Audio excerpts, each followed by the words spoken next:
রাত তখন গভীর। অভিজিৎ শ্মশানের বাইরে আগুন জ্বালিয়ে বসে আছে। অভিজিৎ বাবা, তুই এখানে আগুন জ্বালিয়ে বসে আছিস কেন? রাত অনেক গভীর হয়ে গেছে, তুই বারবার এখানে আসিস কেন?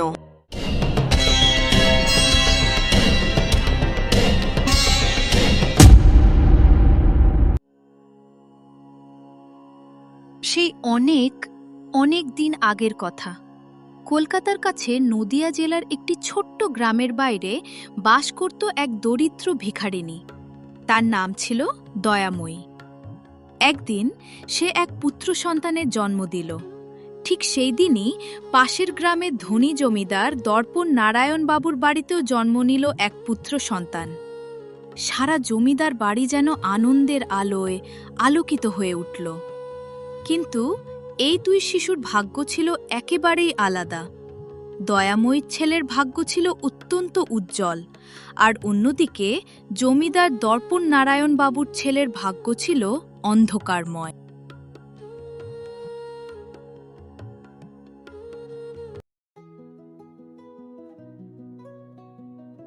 মা, তোমার এই ছেলে তোমার জীবন পাল্টে দেবে। সে বিশ্বব্যাপী খ্যাতি অর্জন করবে। তোমার ভিক্ষা করা চিরতরে বন্ধ হয়ে যাবে। এ ছেলের ভাগ্য অসাধারণ। বাবা, আপনি কি সত্যি বলছেন? হ্যাঁ মা, আমার কথায় কোনো মিথ্যা নেই। আমি একেবারেই সত্যি বলছি মা। দূর থেকে তাদের দুজনের কথা জমিদার দর্পণ নারায়ণবাবু সব শুনে ফেললেন। পুরোহিত দয়াময়ের কাছ থেকে বিদায় নেওয়ার সাথে সাথেই জমিদারবাবু তাকে থামিয়ে দিলেন। পুরোহিত মশাই, আমাদের বাড়ি চলুন। আমার ছেলের ভাগ্যটাও একবার দেখবেন। যত টাকা লাগে দেব। জমিদারবাবু বলেছেন বলে কথা, তাই পুরোহিত মশাই জমিদারবাবুর বাড়ি গেলেন। পুরোহিত মশাই, যেমন আপনি সেই ভিখারিনীর ছেলের ভাগ্য বললেন, তেমনি আমার ছেলের ভাগ্যও দেখুন। বলুন, আমার ছেলের ভাগ্যে কি লেখা? আপনার ছেলের ভাগ্য আমি দেখলাম। কিছু মনে করবেন না জমিদার বাবু, আপনার ছেলের ভাগ্য খুব খারাপ।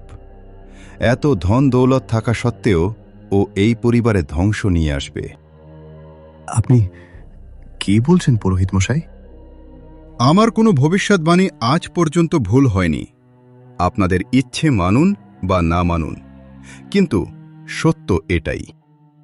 এই বলে পুরোহিত সেখান থেকে চলে যেতে উদ্যত হলেন। দাঁড়ান পুরোহিত মশাই। দাঁড়িয়ে যান। পুরোহিত মশাই, এই নিন 10 লক্ষ টাকা। পুরোহিত মশাই, আমি জানি ভাগ্য তো বদলানো যায় না, কিন্তু যার কারণে আমাদের ভাগ্য বদলাতে পারে তাকে তো আনা যায়। কি বলতে চান জমিদার বাবু? ছেলেদের অদল বদল করে দিন, আর সেটা আপনি করতে পারেন। চুপি চুপি ওই ভিখারিনীর ছেলেকে আমাদের কাছে নিয়ে আসুন। আমাদের ছেলেকে তার কাছে রেখে দিন। ওই ভিখারিনীর ভাগ্য তো আগেই খারাপ। আরও খারাপ হলে কি করে চলবে? আমি আরো 5 লাখ দেব আপনাকে। আপনি এই কাজটা করে দিন। পুরোহিত এত টাকার লোভ আর সামলাতে পারল না। বেশ, ওই ভিখারিনীর ভাগ্য তো আগেই খারাপ। আরও খারাপ হলে কি বা হবে? লোভে পড়ে পুরোহিত এক রাতেই গোপনে বাচ্চা দুটোর বিনিময় করে দিল।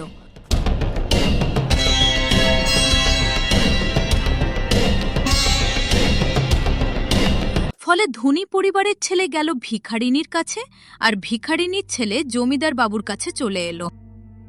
দয়াময়ী তার ছেলের নাম রাখল অভিজিৎ, আর আনন্দময়ী দেবী তার ছেলের নাম রাখলেন রাহুল।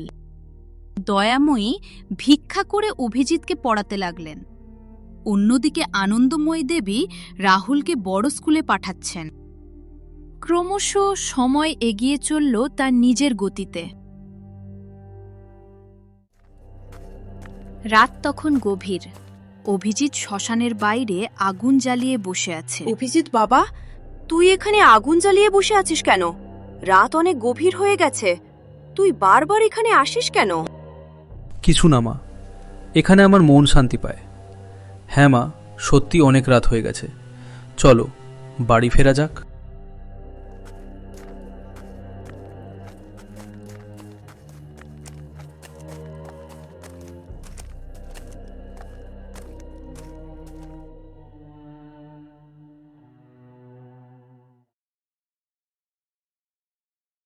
অন্যদিকে জমিদার বাবু এবং আনন্দময়ী দেবী খুব চিন্তিত হয়ে আছেন। অনেক রাত হয়ে গেছে, কিন্তু ছেলে রাহুল এখনো বাড়ি ফিরল না। সব তোমার দোষ। আজকারা দিয়ে দিয়ে ছেলেকে একেবারে মাথায় তুলে ফেলেছ। এখন তো সব দোষ আমারই হবে। ছেলে বুঝি আমার একার, তোমার না? রাহুল, তুই সাবধানে ঘরে যা, অনেক রাত হয়েছে, আমি চললাম। Bye bye bye bye bye bye.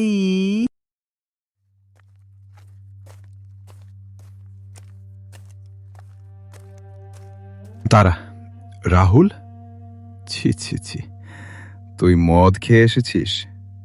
আমাদের কথা একবারও ভাবিস না? তোর জন্য লজ্জায় আমাদের মাথা কাটা যাচ্ছে। সারাদিন বন্ধুদের সাথে শুধু ফুর্তি করে বেড়াস। তোর গাড়িটা কোথায়? ওগো, তুমি শান্ত হও, ও নেশায় আছে। রাহুল, যা নিজের ঘরে গিয়ে ঘুমো। তুমি ভালো মা, এই বুড়োটাকে বোঝাও না।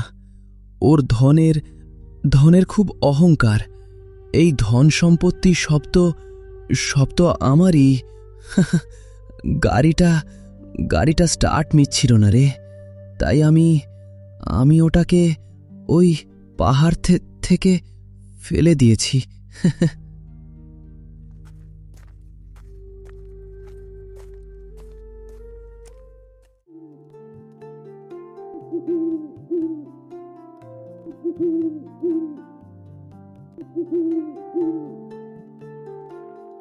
এদিকে সারা রাত জেগে পড়াশোনা করে অভিজিৎ।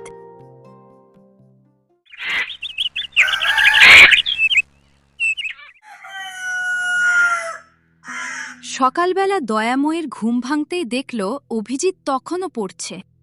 পুরোহিত মশাইয়ের কথা সবই সত্যি হচ্ছে। সত্যিই পুরোহিত মশাই খুব ভালো ভাগ্য বিচার করেন। সকালে দয়াময়ী যখন ভিক্ষার কাঁসা নিয়ে বের হলেন, মা, আমি বড় হয়েছি, তোমাকে ভিক্ষা করতে দেখতে ভালো লাগে না। আমিও তোমার সাথে যাব। না বাবা, দেখ, তোর বাবা আমাদের ছেড়ে চলে যাওয়ার পর আমি একাই তোকে কোলে পিঠে মানুষ করেছি। তুই আমার বড় আদুরের সোনা। আমি চাই তুই লেখাপড়া করে একদিন অনেক বড় হো। পুরোহিত মশাই বলেছিলেন তুই সব বদলে দিবি। তুই পড়াশোনা কর বাবা, আমাকে যেতে দে। মা, আমি প্রতিজ্ঞা করছি, আমি যেদিন নিজের পায়ে দাঁড়াবো সেদিন এই পেশা বন্ধ করিয়ে দেব।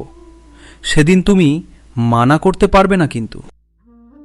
আচ্ছা বাবা, ঠিক আছে, এখন যা, হাত মুখ ধুয়ে একটু বিশ্রাম নে। একদিন দয়াময়ী জমিদার বাবুদের গ্রামে ভিক্ষা করতে গেলেন।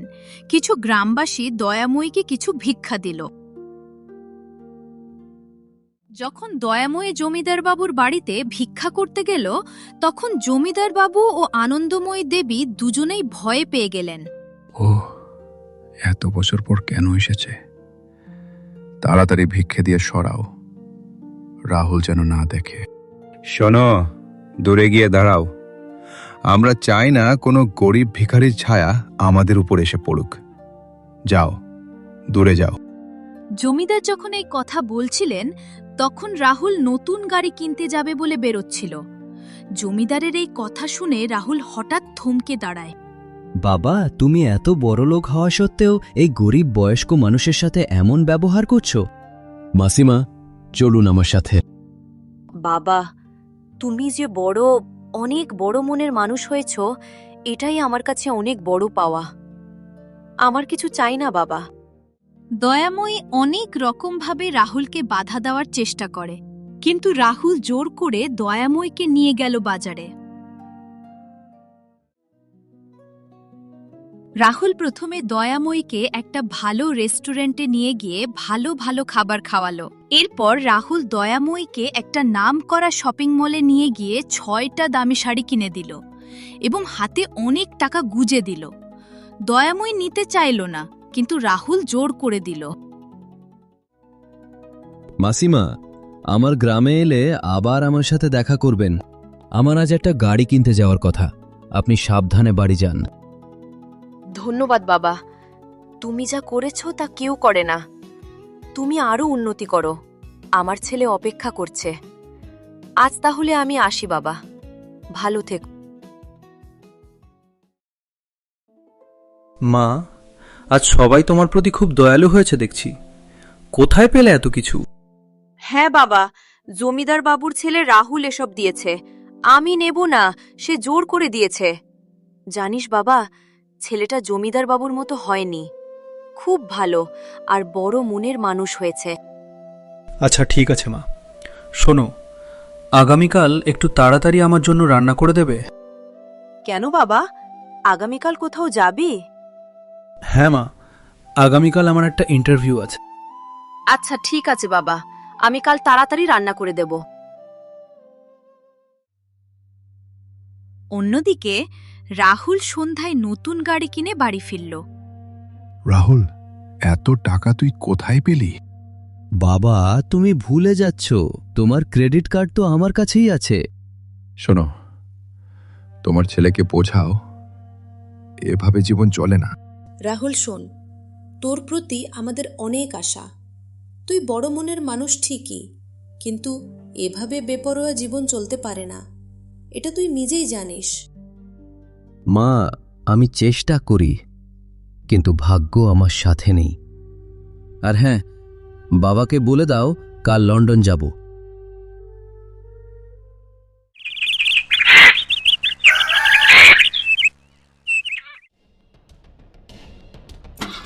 পরদিন সকালে রাহুল গাড়ি নিয়ে এয়ারপোর্ট গেল লন্ডন যাবে বলে।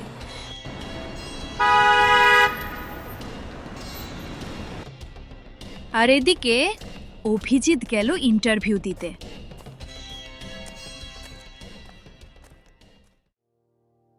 বাবা অভিজিৎ, কেমন হলো ইন্টারভিউ? না মা, এবারেরটাও হলো না। এই নিয়ে 20টা ইন্টারভিউ দিলাম, কিছুই হলো না। দূর, চাকরির যা বাজার, ভালো ছেলেদের ভাত নেই। টাকা আর সুপারিশ ছাড়া চাকরি পাওয়া দুষ্কর্মা। আর চাকরির পিছনে পড়ে থাকতে ভালো লাগছে না। হাল ছাড়িস না বাবা। না মা, আর কতদিন তুমি ভিক্ষা করবে বলো? এবার তো আমাকে অন্য কিছু করতে হবে। আর কতদিন এইভাবে চলবে?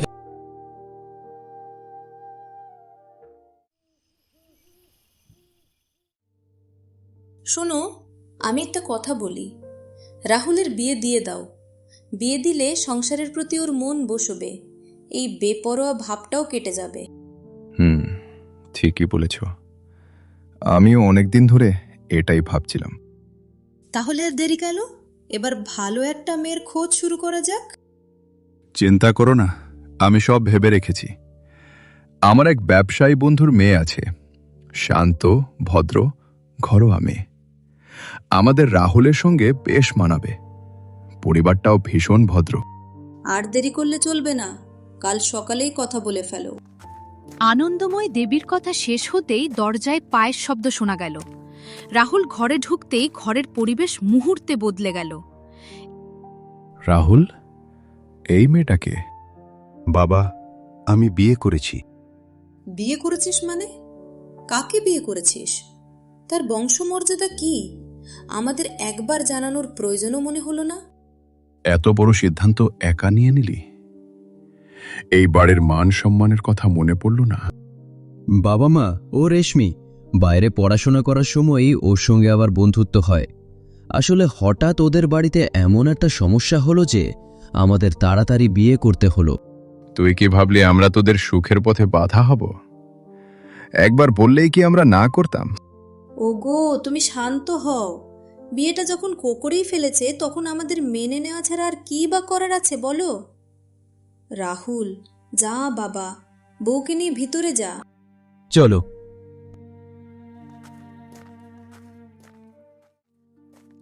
পরদিন সকালেই কোনো দেরি না করে অভিজিৎ বাজারে গিয়ে হাজির হলো মূর্তিকারের সামনে। কাকা, তোমার মূর্তিগুলো কি সারাদিনে বিক্রি হয়ে যায়? এগুলো বানাতে কত খরচ পড়ে? আর মাটি বা জিনিসপত্র কোথা থেকে কেন? মূর্তি বানাতে বড় মূলধন লাগে না, লাগে হাতের কাজ আর ধৈর্য। জলাশয়ের মাটি নিয়ে ছাঁচে ঢেলে ধীরে ধীরে গড়ে তুলি। কাকা, কাজটা তো খুব কঠিন মনে হচ্ছে না? আমাকেও কি একটা ছাঁচ দেবে? আমিও চেষ্টা করে দেখতে চাই। ব্যবসার জিনিস রে বাবা, ফ্রিতে দেওয়া যায় না।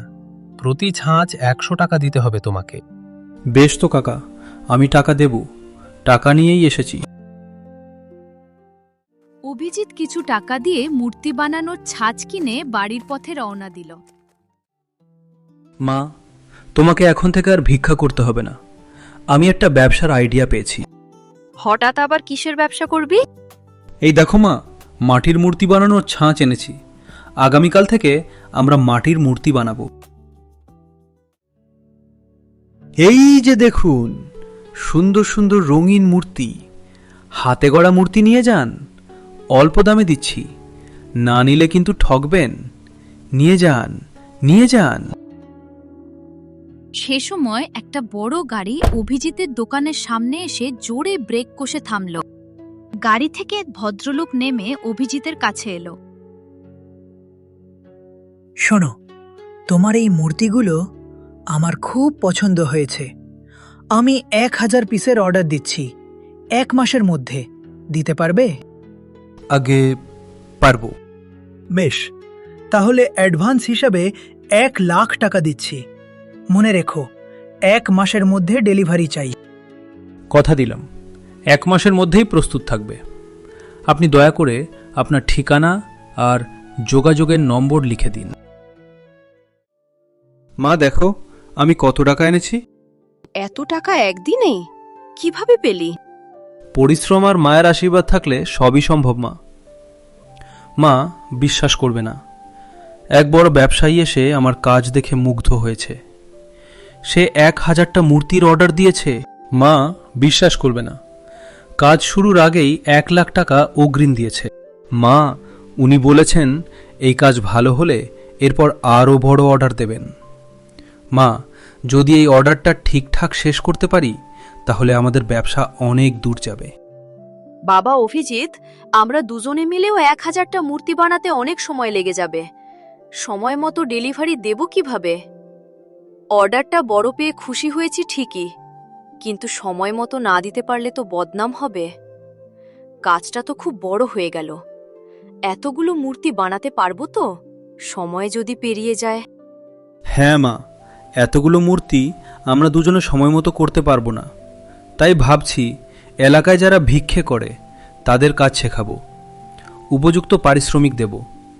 ভিক্ষে ছেড়ে সম্মানের সঙ্গে মাথা উঁচু করে বাঁচতে নিশ্চয়ই তারাও চাইবে। কি বলো মা? তুই শুধু আমার ছেলে না, তুই আমার গর্ব। সত্যিই পণ্ডিত মশাই যা বলেছিলেন সবই ফলছে।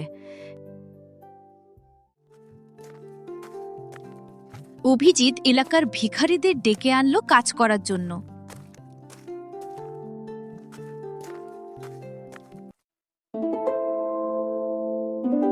পরদিন থেকেই অভিজিৎ ভিখারিদের সঙ্গে নিয়ে নিয়মিত মূর্তি বানাতে লাগলো। সবাই মিলে পরিশ্রম করে অল্প সময়ের মধ্যেই অর্ডার মতো 1000টা মূর্তি তৈরি করে ফেলল। স্যার, আপনার দেওয়ার সময়ের মধ্যেই ডেলিভারি দিতে পেরেছি তো? আপনি সন্তুষ্ট তো? হ্যাঁ হ্যাঁ অভিজিৎ, দারুণ কাজ করেছো। এই নাও তোমার বাকি পেমেন্টটা, আর অ্যাডভান্সও। স্যার, নতুন কোনো অর্ডার আছে? আপনার ভরসার মর্যাদা রাখব। নিশ্চয়ই অভিজিৎ, আমি তো তোমাকে কথা দিয়েছিলাম সময় মতো ডেলিভারি পেলে আবার অর্ডার দেব। তাই এবারে 2000 মূর্তির অর্ডার দিচ্ছি। আর এই নাও 2,00,000 টাকার চেক অ্যাডভান্স। পরিশ্রম আর সততার জোরে তাদের মূর্তি তৈরির ব্যবসা দিনকে দিন ফুলে ফেপে উঠতে লাগলো। একদিন দয়াময়ী তার ছেলে অভিজিতের কাছে একটি আবদার করে বসল।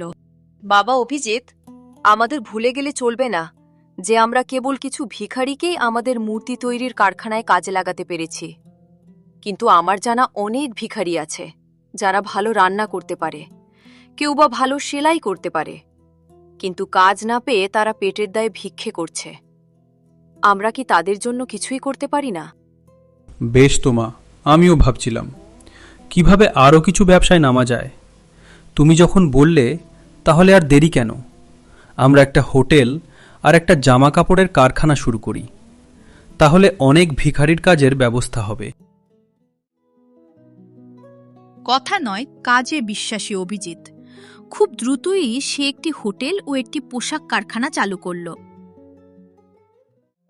ধীরে ধীরে অভিজিতের নাম ও খ্যাতি চারদিকে ছড়িয়ে পড়ল।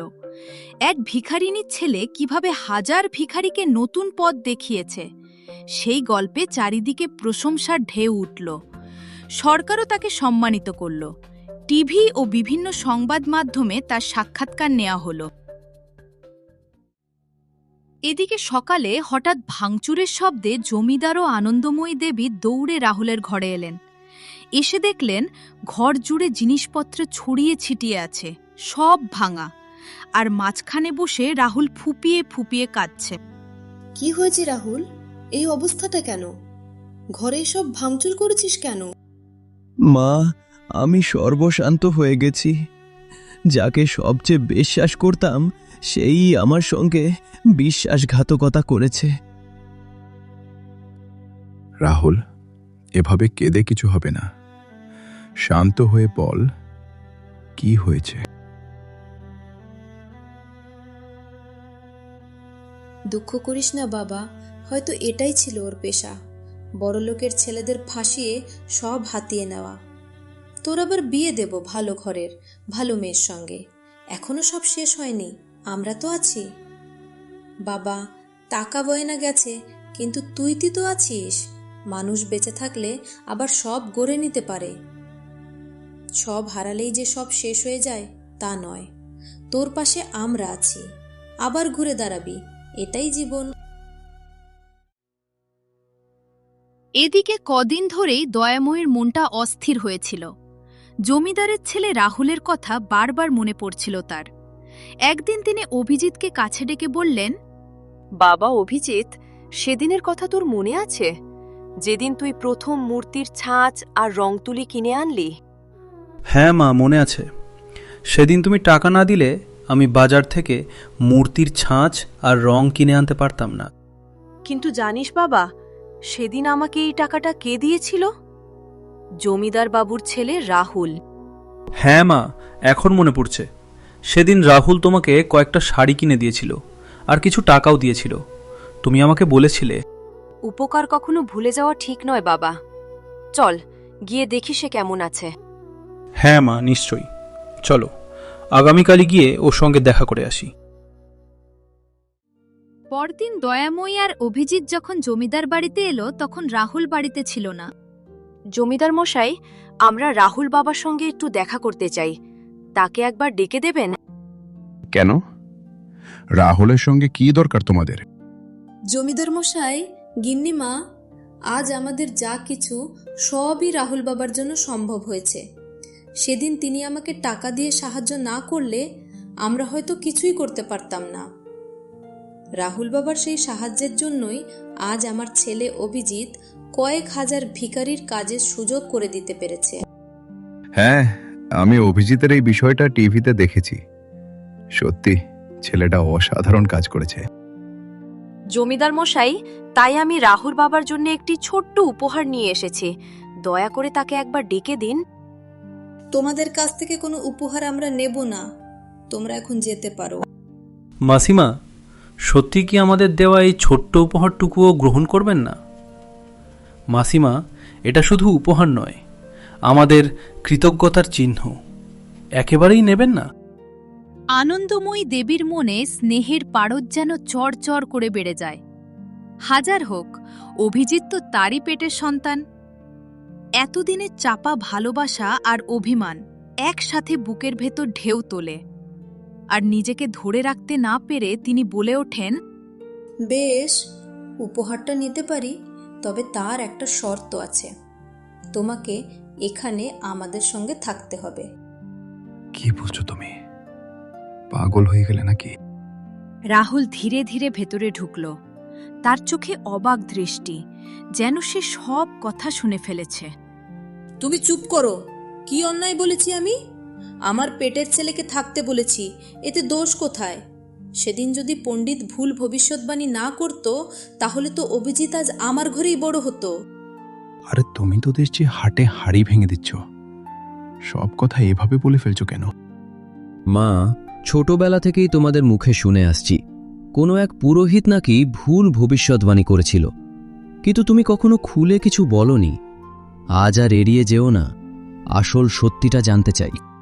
আমি বলছি, আসল সত্যিটা কি? এক ভারী কণ্ঠ ভেসে এলো। তারা সঙ্গে সঙ্গে তাকিয়ে দেখল, সবাই দেখল এক পুরোহিত সেখানে দাঁড়িয়ে আছেন। দয়াময়ী জমিদার ও আনন্দময়ী দেবী মুহূর্তেই তাকে চিনতে পারলেন। বহু বছর আগের সেই ভবিষ্যৎবাণীর স্মৃতি যেন হঠাৎ করে জীবন্ত হয়ে উঠল। পুরোহিত ধীরে ধীরে ভেতরে পা রাখলেন। তার চোখে অনুশোচনা, মুখে গম্ভীর ভাব। বোঝা গেল আজ কিছু একটা বড় সত্য প্রকাশ পেতে চলেছে। আরে পুরোহিত মশাই, এতদিন কোথায় ছিলেন? আপনি আমার ছেলের বিষয়ে যা ভবিষ্যৎবাণী করেছিলেন তা তো হুবহু মিলে গেছে। মোটেই না। এই পুরোহিত একজন মিথ্যাবাদী। ওর ভবিষ্যৎবাণী সম্পূর্ণ মিথ্যে প্রমাণিত হয়েছে। গিন্নিমা, আমি আজও বলছি, আমার ভবিষ্যৎবাণী মিথ্যা ছিল না। ভাগ্যের সঙ্গে যদি চেষ্টা যুক্ত না হয়, তবে সে ফল দেয় না। আর যদি কেউ অদম্য চেষ্টা করে, তবে সে নিজের ভাগ্যকেও বদলে দিতে পারে। আচ্ছা, এখন বুঝলাম বাবা মা যে পুরোহিতে ভবিষ্যৎবাণীর কথা বলতেন তিনি আপনি, কিন্তু সেই ভবিষ্যৎবাণীটা কি ছিল তা কখনো খোলসা করেননি। আজ আপনি যখন সামনে দাঁড়িয়ে আছেন, সত্যিটা আপনার মুখ থেকেই শুনতে চাই। আমি বলবো, আজ সব সত্যিটা বলার জন্যই এখানে এসেছি। পুরোহিত, তুমি এটা করতে পারো না। এতদিনের লুকোনো কথা আজ এভাবে প্রকাশ করা যাবে না। জমিদার বাবু, দয়া করে আজ আর আমাকে আটকাবেন না। এত বছর ধরে আমার কৃতকর্মের অনুতাপ আমাকে কুড়ে কুড়ে খেয়েছে। আজ সত্য না বললে আমার মুক্তি নেই। তবে শোনো, জমিদার মশায়ের আসল ছেলে অভিজিৎ, আর দয়াময়ীর আসল ছেলে রাহুল। কি বলছেন পুরোহিত মশাই? ঠিকই বলছি। জমিদার বাবুর দেওয়া টাকার লোভের ফাঁদে পড়ে আমি নিজের হাতে সেদিন জমিদার বাবুর ছেলেকে দয়াময়ীর কাছে লুকিয়ে রেখে আসি, আর দয়াময়ীর ছেলেকে জমিদার বাবুর বাড়িতে দিয়ে যাই। পারলে তোমরা আমাকে ক্ষমা করো। এই পাপের বোঝা বয়ে আমি আর বাঁচতে পারছিলাম না। আজ সত্যিটা বলে অন্তত একটু হালকা লাগছে। এই বলে পুরোহিত সেখান থেকে চলে যায়। আজ সব সত্য প্রকাশ হয়েছে। অভিজিৎ, তুমি এই বংশের রক্ত, এই বাড়ির উত্তরাধিকারী। আজ থেকে তুমি এখানেই থাকবে। আমাকে ক্ষমা করবেন। ছোটবেলা থেকে যাকে মা বলে ডেকেছি তিনিই আমার মা। তাকে ছেড়ে আমি কোথাও থাকতে পারবো না। চলো মা। দাঁড়া অভিজিৎ, সন্তানকে জন্মদাত্রী মায়ের কাছ থেকে দূরে রাখা এর চেয়ে বড় অন্যায় আর কি হতে পারে? আমি সেই অন্যায়ের ছায়া থাকতে পারবো না। মা, আমাকে কি তোমার বাড়িতে একটু ঠাঁই দেবে? আমি সব হারিয়েছি। আমিও অভিজিতের মতো মানুষ হতে চাই, সত্যিকারের মানুষ। আমি ভুল পরিবেশে বড় হয়েছি মা। অহংকার শিখেছি, কিন্তু মানবতা শিখিনি। আমি বুঝেছি সম্পদ, টাকা পয়সা অনেক বেশি থাকলেই যে মানুষ হবে তা নয়, বরং অভাবের মধ্যে থেকে অভাবের সঙ্গে লড়াই করেই মানুষের মতো মানুষ হওয়া যায়। আমি নতুন করে শুরু করতে চাই। আমি বদলাতে চাই। আমাকে ফিরিয়ে দিও না। নিশ্চয়ই যাবি বাবা। আজ আমার আনন্দের সীমা নেই। এতদিন ভাবতাম আমার একটা ছেলে, আজ থেকে আমার দুটো ছেলে হলো। চল, আমার সঙ্গে চলো। আজ ঈশ্বর আমাকে দুজন ছেলে দিলেন। আমি আর কিছু চাই না। তোরা দুজন আমার পাশে থাকলেই আমার জীবন সফল।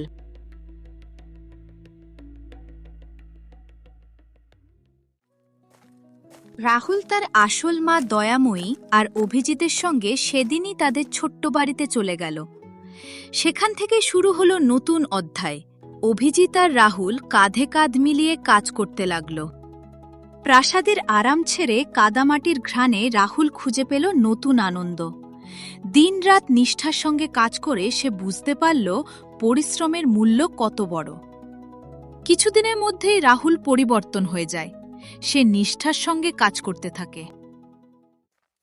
তারপর একদিন জমিদার মশাই আনন্দময়ী দেবীকে নিয়ে রাহুলের কাছে আসেন। বাবা রাহুল, ভুল করেছি আমরা, অন্যায় করেছি, কিন্তু তোর মা তোকে ছাড়া থাকতে পারছে না।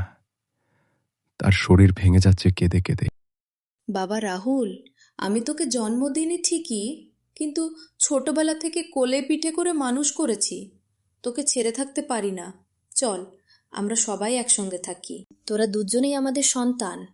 আলাদা থাকার কষ্ট আর নয়। আজ থেকে সবাই একসঙ্গে থাকবো, সুখে দুঃখে।